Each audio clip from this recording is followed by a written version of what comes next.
SV news కు స్వాగతం. ముందుగా హెడ్లైన్స్.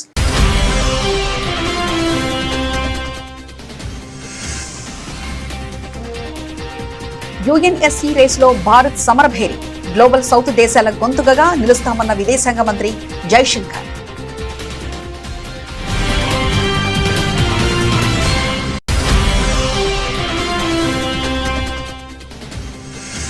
పెండింగ్ కేసుల పరిష్కారానికి సుప్రీంకోర్టు సంచలన నిర్ణయం. 4 ప్రత్యేక బెంచ్లను ఏర్పాటు చేసిన సిజేఐ సూర్యకాంత్.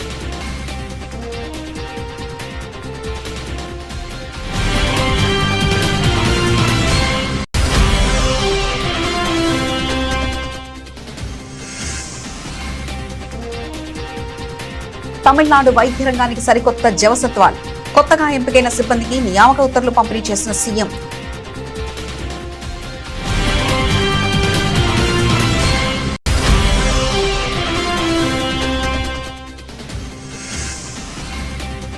అయోధ్య రామనయ్య సీఈఓ ఎంపికకు 3 సభ్యుల హైప్రొఫైల్ కమిటీ. రిటైర్డ్ జెడ్ లెఫ్టినెంట్ జనరల్ కు చోటు.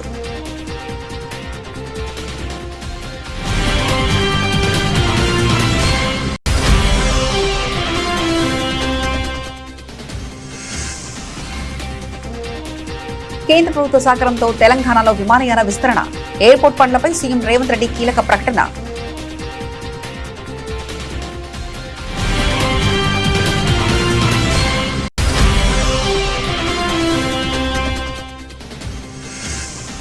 తిరుమల శ్రీవారి ఆలయంలో శాస్త్రోక్తంగా కోయిల్ అల్వార్ తిరుమంజనం.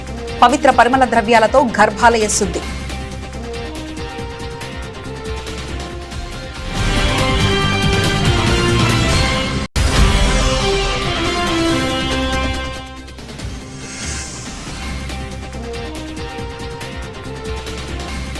అన్నారం సుందిళ్లకు సమస్య వస్తే మేమంతా రాజీనామా చేస్తాం. బీఆర్ఎస్ ఎమ్మెల్యే కౌశిక్ రెడ్డి సంచలన వ్యాఖ్య.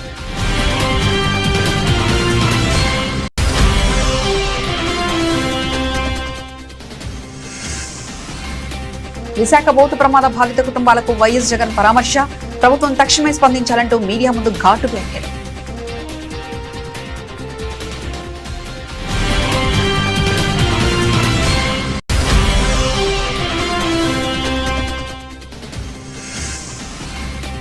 ఆదిలాబాద్ లో డ్రగ్స్ కలకలం. అక్రమంగా మెఫెంటర్మైన్ ఇంజెక్షన్లు అమ్ముతున్న ముఠా గుట్టురట్టు. 3 అరెస్ట్.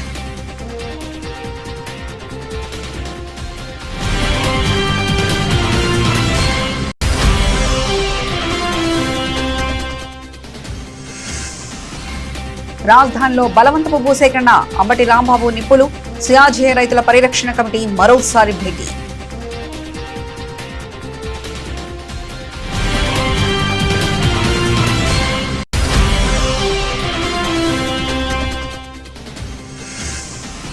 టేబుల్ టెన్నిస్ కోర్టులో బెర్నాడెట్ సాక్స్ విశ్వరూపం. డెంపో గోవా ఛాలెంజర్స్ కు అదిరిపోయే గెలుపు.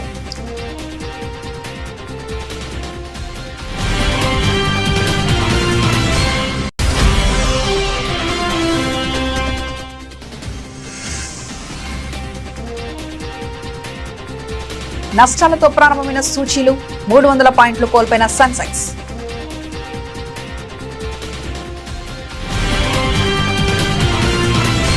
ప్రపంచ వేదికపై భారతదేశం మరో ప్రతిష్టాత్మక అడుగు వేసింది. ఐక్యరాజ్య సమితి భద్రతా మండలిలో యుఎన్ఎస్సి 2028-29 కాలపరిమితికి గాను తాత్కాలిక సభ్యత్వం కోసం భారత్ తన అధికారిక ప్రచారాన్ని ఘనంగా ప్రారంభించింది. ఈ సందర్భంగా విదేశాంగ మంత్రి ఎస్ జైశంకర్ అంతర్జాతీయ సమాజానికి అత్యంత కీలకమైన సందేశాన్ని ఇచ్చారు. ప్రస్తుతం ప్రపంచవ్యాప్తంగా హింస, అస్థిరత రాజ్యమేలుతున్నాయని ఆందోళన వ్యక్తం చేసిన ఆయన రాబోయే రోజుల్లో అభివృద్ధి చెందుతున్న మరియు వెనకబడిన దేశాలు అంటే గ్లోబల్ సౌత్ దేశాల గొంతుకను ప్రపంచానికి వినిపించేలా భారత్ పనిచేస్తుందంటూ ఆయన స్పష్టం చేశారు. It's a pleasure to join you today afternoon to launch India's candidature to serve as a non-permanent member of the United Nations Security Council for the term 2028-29. We do so at a time when the world is facing profound paradox. Never before has the world possessed such immense capabilities to advance human welfare at this scale. At the same time, we are witnessing levels of conflict violence and instability that threaten even those who may be very far away. To address this complexity, the United Nations must take the lead and the Security Council must show the way. Elections to its membership consequently assume great importance. As a candidate, it is natural that member states would like to understand what India brings to the table. One part of that is our vision of the priorities that the world and the United Nations must address. The other is a track record which enables the international community to make its own judgment. Let me address the priorities first. As we contemplate the global order, India's focus will be on working for a secure, peaceful and equitable world. A world where the voice of the global south దేశ అత్యున్నత న్యాయస్థానం సుప్రీంకోర్టులో pending కేసుల భారాన్ని తగ్గించేందుకు మరియు బాధితులకు త్వరితగతిన న్యాయం అందించేందుకు సరికొత్త సంస్కరణ శ్రీకారం చుట్టారు. భారత ప్రధాన న్యాయమూర్తి సిజేఐ జస్టిస్ సూర్యకాంత్ కోర్టులో ఏళ్ల తరబడి నలుగుతున్న పాత సివిల్ మరియు క్రిమినల్ కేసులను అత్యంత వేగంగా విచారించి తేల్చేయడానికి వీలుగా సుప్రీంకోర్టులో 4 ప్రత్యేక బెంచ్లను ఏర్పాటు చేస్తున్నట్లు ఆయన అధికారికంగా ప్రకటించారు. ఈ ప్రత్యేక ధర్మాసనాలు కేవలం దీర్ఘకాలికంగా పెండింగ్ లో ఉన్న కేసులపైనే ప్రత్యేక దృష్టి సారించనున్నాయి. देखिए अभी आपने उस ऑर्डर को देखा होगा.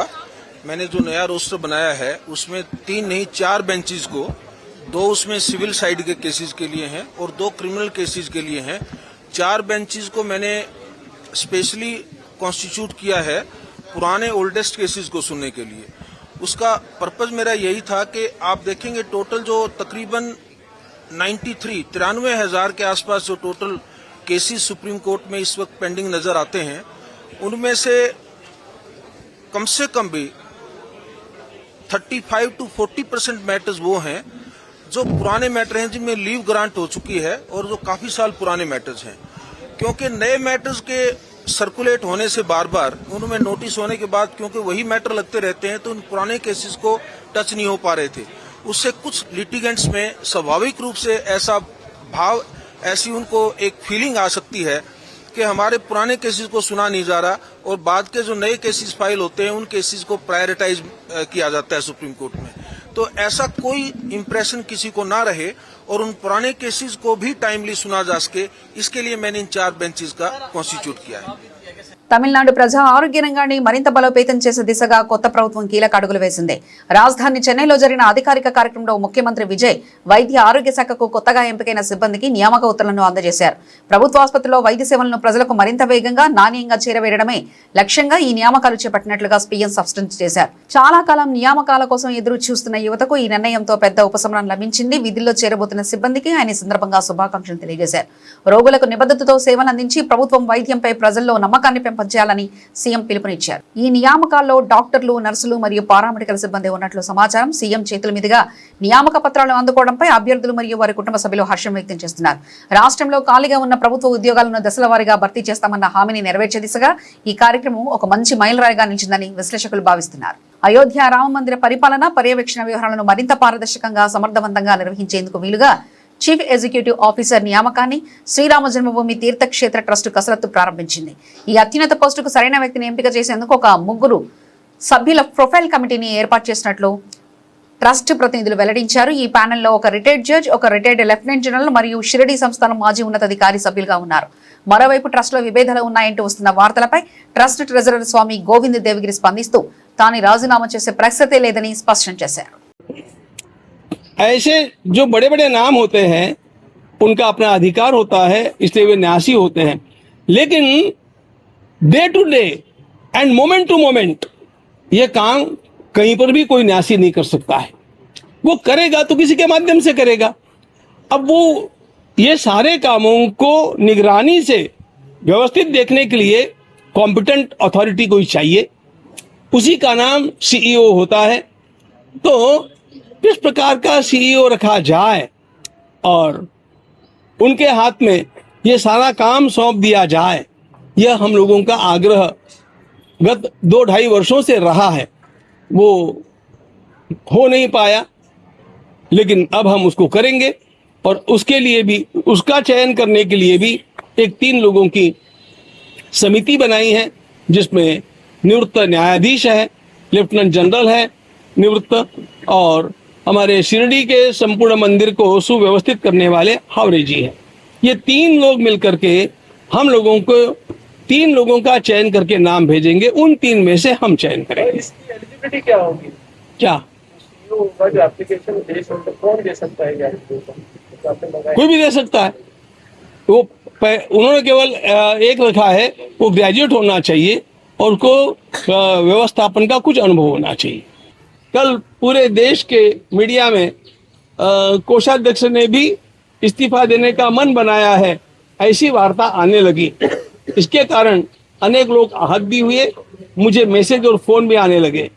ये वार्ता निराधार है। किसी प्रकार से भी इस्तीफा देने का, त्यागपत्र देने का विचार भी मैंने अपने मन में लाया नहीं है, न उसकी मैं आवश्यकता अनुभव भी करता।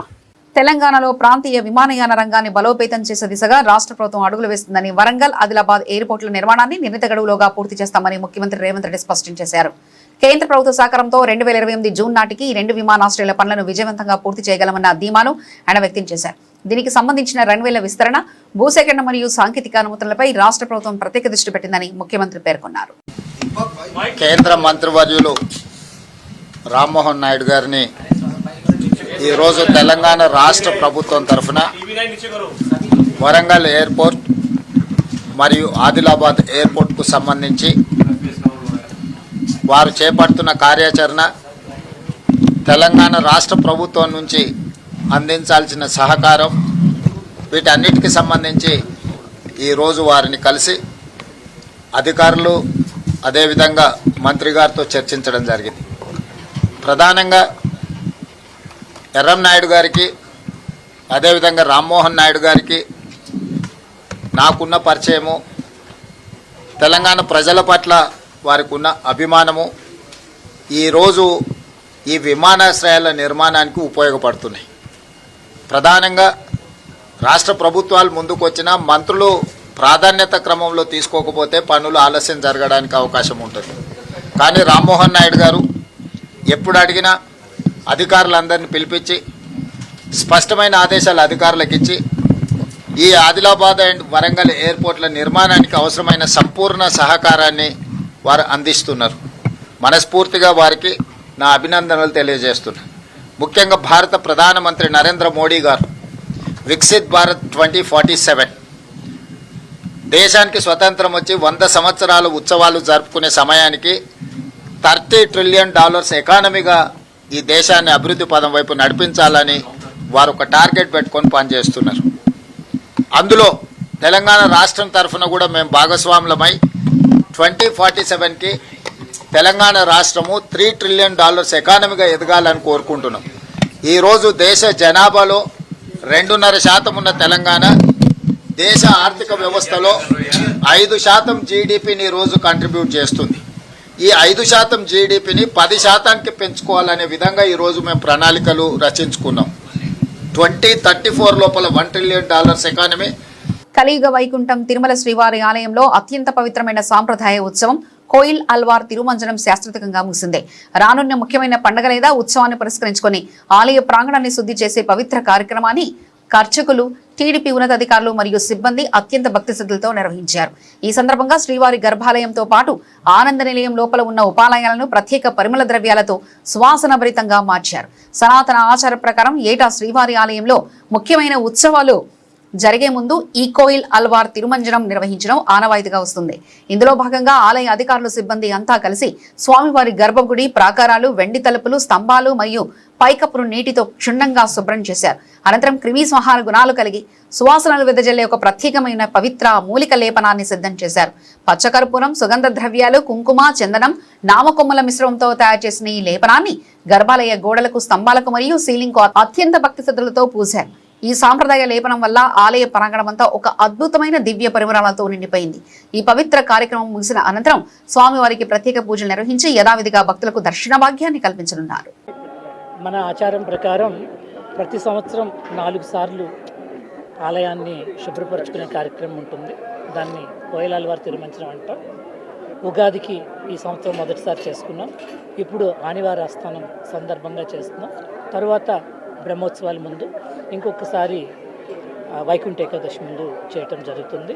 సో అందరూ ఆలయ సిబ్బంది, బోర్డు మెంబర్స్ అందరూ ఆధ్వర్యంలోన టెంపుల్ సిబ్బంది శుభ్రపరుస్తారు. రాష్ట్రంలో కాళేశ్వరం ప్రాజెక్టు నీటి ఎత్తిపోతలపై రాజకీయంగా ఒక్కసారిగా హీటెక్కింది. కాంగ్రెస్ ప్రభుత్వం తప్పుడు ప్రచారాలు చేస్తూ రైతులను ఆగం చేస్తుందని బీఆర్ఎస్ ఎమ్మెల్యే పాడి కౌశిక్ రెడ్డి తీవ్రస్థాయిలో ధ్వజమెత్తారు. కన్నపల్లి పంప్ హౌస్ నుండి వెంటనే గోదావరి నీళ్లను లిఫ్ట్ చేసి ఎండిపోతున్న రైతుల పొలాలకు నీరివ్వాలని ఆయన డిమాండ్ చేశారు. ఈ సందర్భంగా అధికార పక్షానికి ఆయన ఒక సంచలన సవాల్ విసిరారు. ఒకవేళ పంపింగ్ చేయడం వల్ల అన్నారం, సుందిళ్ల బ్యారేజీలకు ఏమాత్రం చిన్న సమస్య వచ్చినా తమ బీఆర్ఎస్ ఎమ్మెల్యేలందరూ బాధ్యత వహించి తక్షణమే రాజీనామా చేస్తామని, రాజకీయాల నుంచి శాశ్వతంగా తప్పుకుంటామని సవాల్ చేయడం జరిగింది. ఇప్పుడు చర్చనీయాంశంగా మారింది. ఇలా రేవంత్ రెడ్డి గారు మీరు వెంటనే నీళ్లు ఎత్తాలని మా తెలంగాణలో ఉన్న రైతుల పక్షాన మేము డిమాండ్ చేస్తా ఉన్నాం. ఇలా కేసీఆర్ గారే ఈ తెలంగాణ రాష్ట్రానికి ఒక రైతే ముఖ్యమంత్రి అయితే ఏ విధంగా ఉంటుంది అనేది ఆ రోజు తెలంగాణ తొలి ముఖ్యమంత్రి అయిన కేసీఆర్ గారు ఇలా అద్భుతమైన కాళేశ్వరం ప్రాజెక్ట్ అంటే ఇది మన దేశంలోనే కాదు ప్రపంచంలోనే అద్భుతమైన Kaleshwaram project, world's largest irrigation project ని ఇలా కట్టింది కేసీఆర్ గారు. ఎందుకంటే కేసీఆర్ గారు రైతు బిడ్డ కాబట్టి, కేసీఆర్ గారికి వ్యవసాయం గురించి తెలుసు కాబట్టి, ఇలా రైతు ఆవేదన కేసీఆర్కి తెలుసు కాబట్టి, ఇలా కేసీఆర్ గారు దుక్కి దున్ని సాలేస్తాడు కాబట్టే ఇలా కాళేశ్వరం నీళ్ళు అనేటి ఎంత ముఖ్యమో కేసీఆర్ గారికి తెలుసు. రేవంత్ రెడ్డి గారు మీరు భూదందాలు చేసుకుంటూ ల్యాండ్లు కొని అమ్ముతాడు కాబట్టి ఇలా మీకు ఆ రైతుల విలువ అర్థమైతలేదు అని నేను చెప్తా ఉన్నాను. ఇలా దయచేసి నేను మా బీఆర్ఎస్ పార్టీ పక్షాన ఇలా ముఖ్యమంత్రి రేవంత్ రెడ్డి గారికి, ఇరిగేషన్ మంత్రి అయిన ఉత్తమ్ కుమార్ రెడ్డి గారికి నేను సవాల్ విసురుతా ఉన్నాను. మేము మా పార్టీలో 28 మంది శాసనసభ్యులు ఉన్నాం. ఆ దొంగలు పోయింది కాక 28 మంది శాసనసభ్యులు ఉన్నాం. మేము 28 మంది శాసనసభ్యులు అందరం కూడా బాధ్యత వహిస్తాం. మీరు కన్నపల్లి పంప్ హౌస్ దగ్గర నీళ్లు ఎత్తండి. ఏ ఒక్క ఇంచ్ అయినా కూడా బ్యారేజ్లకు ఏమైనా ప్రాబ్లం అయితే అన్నారం కానీ సుందిల్లా కానీ ఇంచు కూడా ఏమైనా ప్రాబ్లం అయితే మేము 28 మంది రాజీనామా చేసి మళ్ళా పోటీ కూడా మేము చెయ్యము. మీకు దమ్ముందా మీ ఇద్దరికి సవాల్ యాక్సెప్ట్ చేయడానికి? మేము 28 మంది శాసనసభ్యులం వచ్చి కన్నపల్లి పంప్ హౌస్ దగ్గర కూర్చుంటాం కొంతమంది, అన్నారం బ్యారేజ్ దగ్గర కూర్చుంటాం కొంతమంది, సుందిలా దగ్గర కూర్చుంటాం కొంతమంది. ఇక రాండి చూద్దాం. అంటే కేవలము రైతులను ఇబ్బంది పెట్టాలనే ఒక ఆలోచనతోని ఇవాళ మీరు ఇబ్బంది పెడతా ఉన్నారు. ఇలా మీరు నీళ్ళు ఎత్తుతలేరు. ఎందుకంటే విశాఖపట్నం తీరంలో జరిగిన ఘోర బోటు ప్రమాదంలో గల్లంతైన ప్రాణాలు కోల్పోయిన మత్స్యకారుల కుటుంబాలను వైఎస్ఆర్ కాంగ్రెస్ పార్టీ అధినేత వైఎస్ జగన్మోహన్ రెడ్డి ఈరోజు పరామర్శించారు. విశాఖకు చేరుకున్న ఆయన బాధిత కుటుంబాల ఇళ్లకు స్వయంగా వెళ్లి వారిని ఓదార్చారు. ప్రమాదం జరిగిన తీరును, అధికారుల స్పందనను అడిగి తెలుసుకున్న జగన్ బాధితుల ఆవేదన చూసి కన్నీటి పరితమయ్యారు. వైఎస్ఆర్సీపీ తరపున బాధిత కుటుంబాలకు అన్ని విధాలా అండగా ఉంటామని భరోసా ఇచ్చారు. అనంతరం బాధితుల సమక్షంలోనే వైఎస్ జగన్ మీడియా ప్రతినిధులతో మాట్లాడారు. కూటమి ప్రభుత్వం మరియు అధికార యంత్రాంగ తీరుపై తీవ్ర స్థాయిలో ధ్వజమెత్తారు. ఇక్కడ నుంచి కేవలం 10 కిలోమీటర్ ఇక్కడ నుంచి 10 మైళ్ళ దూరంలోనే ఘటన జరిగింది అన్న సంగతి తేటతెల్లంగా తెలుస్తా ఉన్నా కూడా అందరూ ఇక్కడే ఉన్న సమాచారం పూర్తిగా తెలిసి ఉన్న స్పందన లేక ప్రాణ నష్టం జరిగితే వీళ్ళు స్పందించింది ఏమిటో తెలుసా? వీళ్ళు ఇచ్చేది ఏం తెలుసా? ముస్టేసినట్టు ఎక్స్గ్రేషియా కింద 10 లక్షల రూపాయలు 5 లక్షల రూపాయలు మేము ఇచ్చినాము అని చెప్పి సంకలు గుద్దుకుంటా ఉన్నారు. అసలు ఇదే 10 లక్షల రూపాయలు చంద్రబాబు నాయుడు గవర్నమెంట్లో అధికారంలో ఉన్నప్పుడు ఇంతకుముందు ఎవరైనా మత్స్యకారులు చనిపోతే ఎక్స్గ్రేషియా కింద కేవలం 5 లక్షలు మాత్రమే ఇచ్చేవాళ్ళు. అట్లాంటిది వైఎస్ఆర్సీపీ అంటే మా ప్రభుత్వం వచ్చిన తర్వాత 5 లక్షలు 10 లక్షలు మేము పంచినాం. అంటే ఎవరు చనిపోయినా కూడా, వేటకు వెళ్ళి ఎవరు చనిపోయినా కూడా ఆ మత్స్యకారుల కుటుంబం ఆవేదనకు లోనవుతుంది. వాళ్ళ కుటుంబాన్ని చూసుకునేవాడు ఎవడు ఉండడు. ఆ కుటుంబానికి అండగా ఉండాలని చెప్పి మానవతా దృక్పథంతో ఆ రోజు మా ప్రభుత్వం అంటే వైఎస్ఆర్సీపీ ప్రభుత్వ హయాంలో 5 లక్షలు 10 లక్షలు పెంచింది.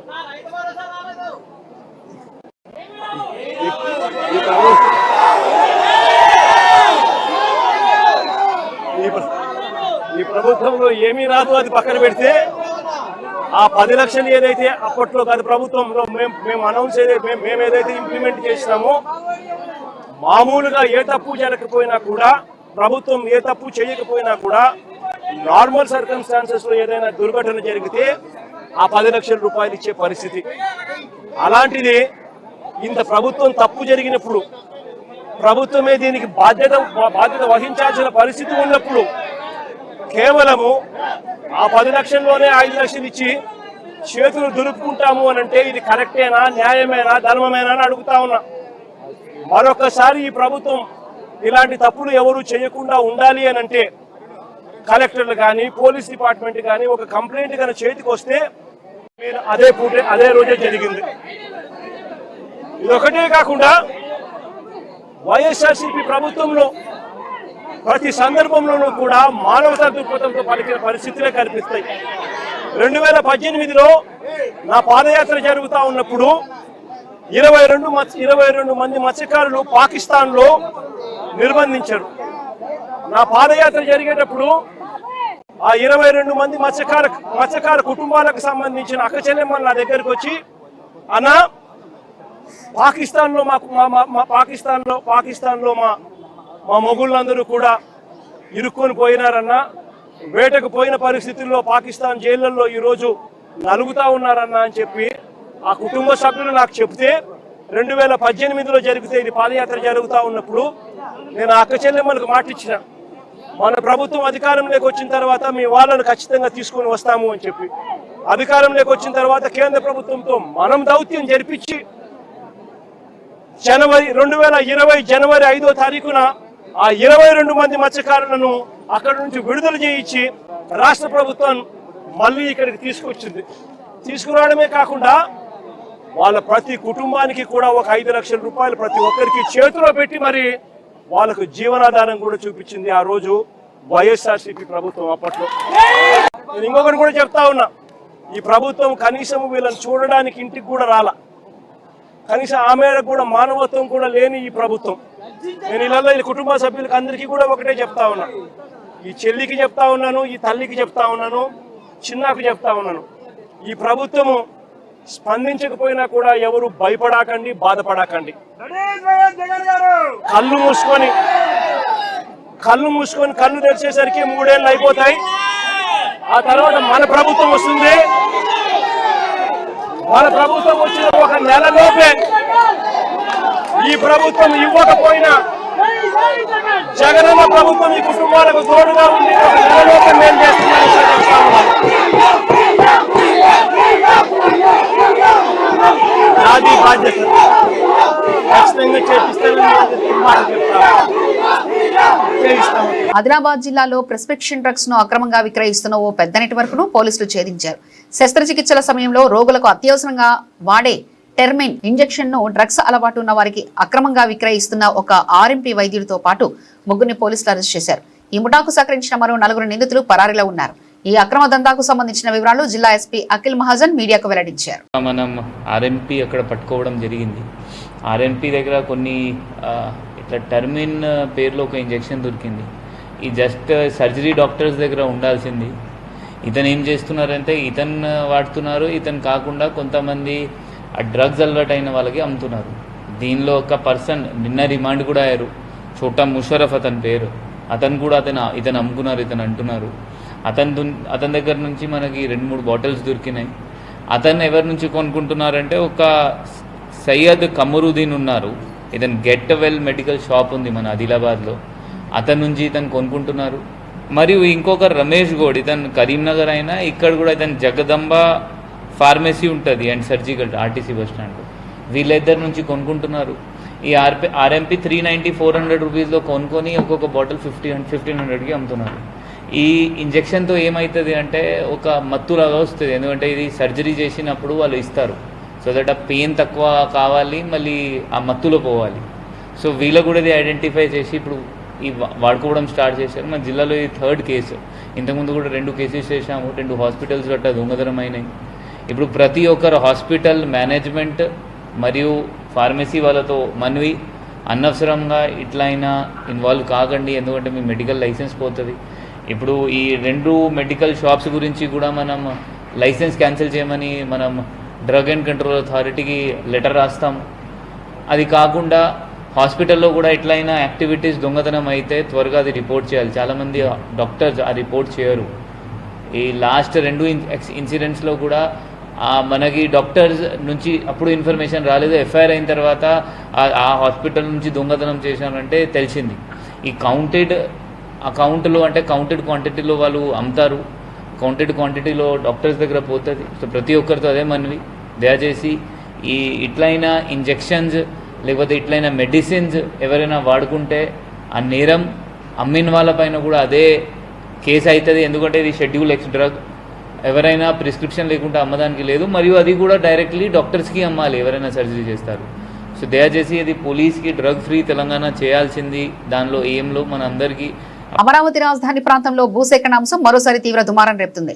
రాజధాని ప్రాంత రైతుల సమస్యలపై వైఎస్ఆర్సీపీకి చెందిన సిఆర్జీఏ రైతుల పరిరక్షణ కమిటీ ఈరోజు మరోసారి అత్యవసరంగా సమావేశమైంది. ఈ సందర్భంగా కూటమి ప్రభుత్వం అనుసరిస్తున్న విధానాలపై మాజీ మంత్రి అంబటి రాంబాబు తీవ్ర స్థాయిలో ధ్వజమెత్తారు. నిన్న రాత్రికి రాతే రైతుల పంటలను నాశనం చేస్తూ పోలీసులు బుల్డోజర్లతో ప్రభుత్వం బలవంతంగా భూములు లాక్కుందంటూ ఆయన ఆరోపించారు. మార్కెట్ ధరతో పోలిస్తే రైతులకు ఇస్తున్న పరిహారంలో భారీ దోపిడీ జరుగుతుందని మండిపడ్డారు. ప్రస్తుతం మార్కెట్లో ఉండవల్లి పరిసర ప్రాంతాల్లో ఎకరం భూమి ధర సుమారు 7 కోట్లు పలుకుతుంటే భూములు కోల్పోతున్న పేద రైతులకు ప్రభుత్వం కేవలం 2.47 కోట్లు మాత్రమే ఇస్తామనడం ఏ రకమైన న్యాయమని ఆయన నిలదీశారు. ఈరోజు సిఆర్డీఏ రైతుల పరిరక్షణ కమిటీ మరొకసారి సమావేశం కావడం జరిగింది. రైతుల యొక్క సమస్యలు మరొకసారి వినిపించేటటువంటి ప్రయత్నం అక్కడ బాధితులైన రైతులు మా ముందుకొచ్చి కొన్ని విషయాలు మొన్న శుక్రవారం రోజు అతి దారుణంగా రాష్ట్ర ప్రభుత్వం పోలీసు బలగాలను పంపించి 2 ఎకరాల 75 సెంట్లలో 11 మంది రైతులు ఉంటే పంటలు ఉండంగానే రైతుల్ని పక్కకు నెట్టేసి దౌర్జన్యంగా బుల్డోజర్లతో పొలాల్ని పంటల్ని నాశనం చేసినటువంటి సంఘటన బహుశా రాష్ట్ర చరిత్రలో అరుదుగా జరిగేటటువంటి సంఘటన. వాళ్ళు చేసిన పాపం ఏమిటంటే పూలింగ్లో భూములు ఇవ్వలేదు. మీరు పూలింగ్లో భూములు ఇవ్వకపోతే మేము ఇదే చేస్తామనేటువంటి పద్ధతుల్లో వ్యవహరించినట్టుగా మాకు అర్థమవుతా ఉంది. వాళ్ళకి ల్యాండ్ ఎక్విజిషన్ నోటీసులు ఇచ్చారు, యాక్ట్ను ప్రయోగించారు.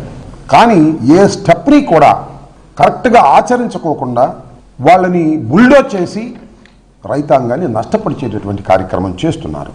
దానితో పాటు రేట్ అసెస్మెంట్ కూడా చాలా దుర్మార్గంగా 2,47,000 రూపాయలు 2,47,000 రూపాయలు ఎకరానికి పాస్ చేసినట్టుగా అర్థమవుతుంది. దాన్ని ఈ 11 మంది రైతులకు కూడా ఏం చెప్పలా. బుల్డోజ్ చేసిన తర్వాత వాళ్ళ ద్వారా వీళ్ళ ద్వారా తెలుసుకున్నారు. 2,47,00,000 రూపాయలు ఎకరానికి అంటే అక్కడ ఉన్నటువంటి పరిస్థితుల్లో చాలా దారుణమైంది. అక్కడ ఏ పరిస్థితులు ఉన్నాయంటే పక్కనే 7 కోట్ల రూపాయలకి మొన్ననే ఎకరం కొన్నారు. అన్నిటికన్నా మించి ఏంటంటే సీఎం రమేష్ గారు కూటమిలో ప్రస్తుతం ఆయన భారతీయ జనతా పార్టీ పార్లమెంటు సభ్యుడిగా ఉన్నాడు. అంతకుముందు తెలుగుదేశంలో కూడా చంద్రబాబు నాయుడు గారికి అతి సన్నిహితంగా పనిచేసినటువంటి వ్యక్తి. ఆయన రీసెంట్గానే కొన్నాడు భూమి. This is the document. ఎంత కొన్నాడంటే 5 కోట్ల పైచీలు కొన్నాడు ఈచ్ ఏకర్.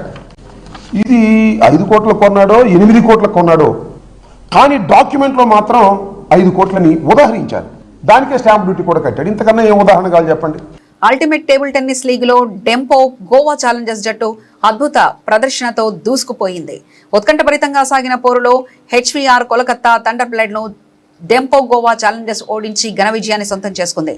గోవా జట్టు విజయంలో ఆ టీమ్ స్టార్ ప్లేయర్ రొమేనియాకు చెందిన బెర్నాడెట్ సాక్స్ కీలక పాత్ర పోషించారు. తన అసాధారణమైన గేమ్ ప్లాన్, బ్యాక్ హ్యాండ్ షాట్లతో ప్రత్యర్థి జట్టును కోర్టులోనే కట్టడి చేస్తూ గోవా ఛాలెంజర్స్ ను విజయ తీరాలకు చేర్చారు. మ్యాచ్ ప్రారంభం నుంచే ఇరు జట్ల మధ్య హోరాహోరీగా జరిగిన పోరు కొనసాగింది. అయితే కీలక తరుణంలో Dempo Goa Challengers player Bernadette socks తన అనుభవానంతా ఉపయోగించి మ్యాచ్ ను పూర్తిగా గోవా వైపు తిప్పేసుకున్నారు. కోలకత్తా థండర్ బ్లడ్స్ డిఫెన్స్ ను అటాకింగ్ గేమ్ తో ముక్కలు చేస్తూ వరుస పాయింట్లతో ఆధిక్యంలోకి దూసుకెళ్లారు. ఆమె పవర్ హిట్టింగ్ మరియు స్పీడ్ ముందు కోలకత్తా ప్లేయర్లు చేతులెత్తేశారు.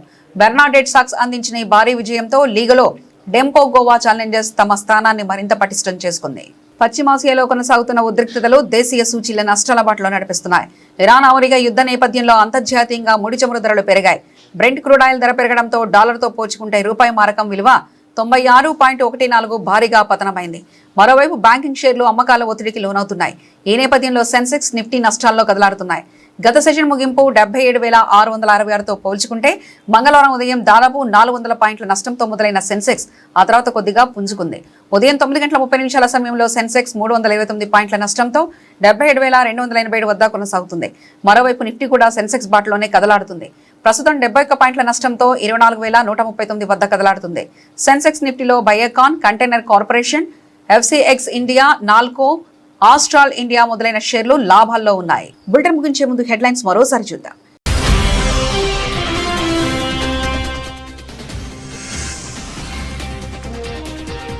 యుఎన్ఎస్సి రేసులో భారత్ సమరభేరి, గ్లోబల్ సౌత్ దేశాల గొంతుకగా నిలుస్తామన్న విదేశాంగ మంత్రి జైశంకర్.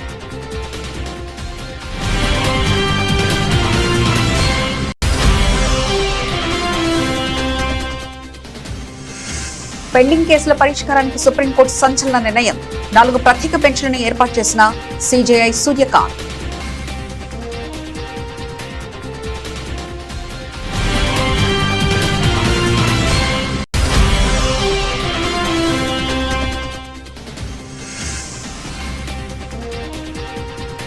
తమిళనాడు వైద్య రంగానికి సరికొత్త జవసత్వాలు. కొత్తగా ఎంపికైన సిబ్బందికి నియామక ఉత్తర్వులు పంపిణీ చేసిన సీఎం.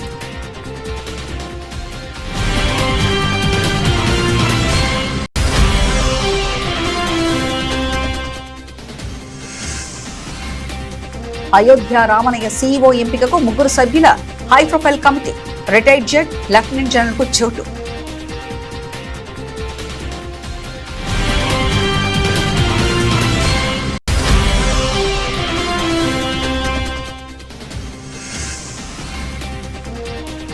కేంద్ర ప్రభుత్వ సహకారంతో తెలంగాణలో విమానయాన విస్తరణ. ఎయిర్పోర్ట్ పనులపై సీఎం రేవంత్ రెడ్డి కీలక ప్రకటన.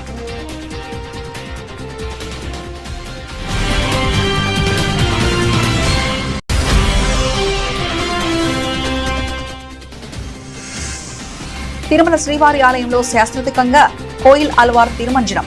పవిత్ర పరిమళ ద్రవ్యాలతో గర్భాలయ శుద్ధి.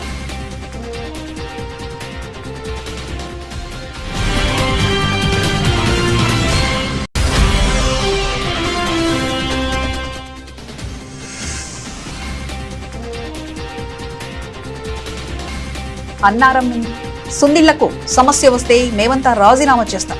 బీఆర్ఎస్ ఎమ్మెల్యే కౌశిక్ రెడ్డి సంచలన వ్యాఖ్య.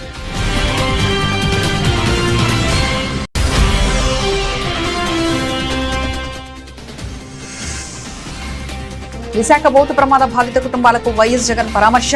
ప్రభుత్వం తక్షణమే స్పందించాలంటూ మీడియా ముందు ఘాటు వ్యాఖ్యలు.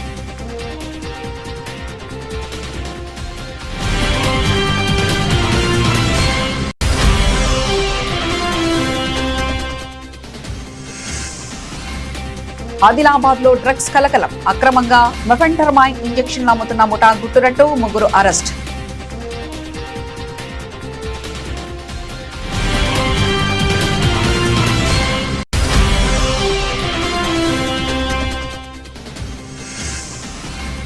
రాజధానిలో బలవంతపు భూసేకరణ. అంబటి రాంబాబు నిప్పులు. సియాజే రైతుల పరిరక్షణ కమిటీ మరోసారి భేటీ.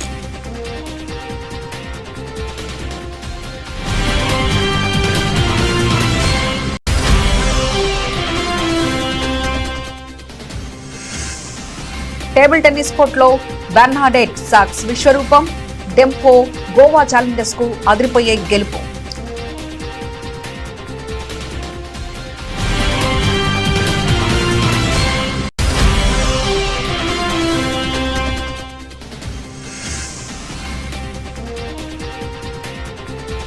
నష్టాలతో ప్రారంభమైన సూచీలు.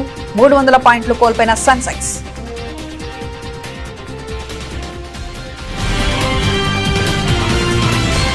ఇవి ఇప్పటివరకున్న అప్డేట్స్. మరో బులెటిన్లో మళ్ళీ కలుసుకుందాం.